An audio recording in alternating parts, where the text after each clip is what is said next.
it is the idea of separation, that it's possible for there to be space and time between us, and that there's a gap, and that gap proves our separation. And it's in that gap where all the pain and suffering shows up, where the distance seems to be, and the barrier to our communication, our true communication, full communication.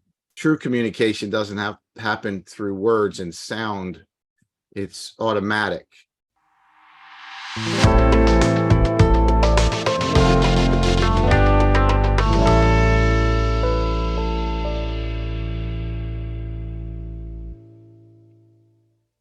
There really isn't a gap, and that's really what this section is talking about.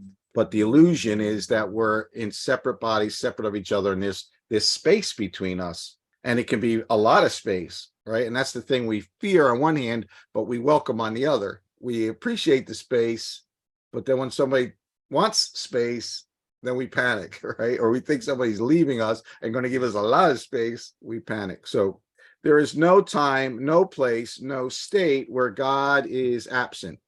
There is nothing to be feared. There's no way in which a gap could be conceived of in the wholeness, capital W, that is his. So the idea is God is wholeness. We are part of God. If there's no gap in God, there's no gap in us. There's no gap between us and God, or between us and all the rest of creation. So it's saying it's not really possible. There's no way in which a gap could be conceived of in the wholeness that is his. The compromise, the least and little gap would represent in his eternal love is quite impossible, for it would mean his love could harbor just a hint of hate. His gentleness turns sometimes to attack, and his eternal patience sometimes fail. All this do you believe when you perceive a gap between your brother and yourself? How could you trust him then? There was a gap. How can you trust your brother? This is the thing I've shared before. What you're separate of, you can never fully trust. Think about it. It's like your dog.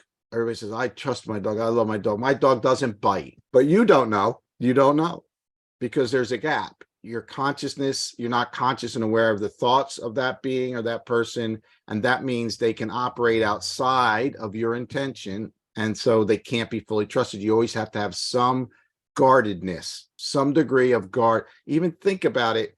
People here that you might feel very close to, if you really feel into it, you're at least somewhat guarded. There's a protection mechanisms in place. How could you trust him then?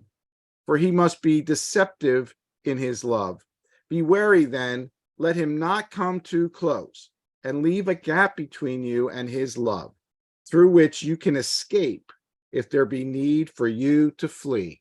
I think it's a lot easier to notice when people are doing this when it's somebody other than you. So we know when other people are doing it, but it's hard for us to see that we do it. On one hand, you feel offended, or you feel hurt, you feel fearful. I mean, the biggest fear we have is the fear of abandonment or rejection, right? But on the other hand, we appreciate it.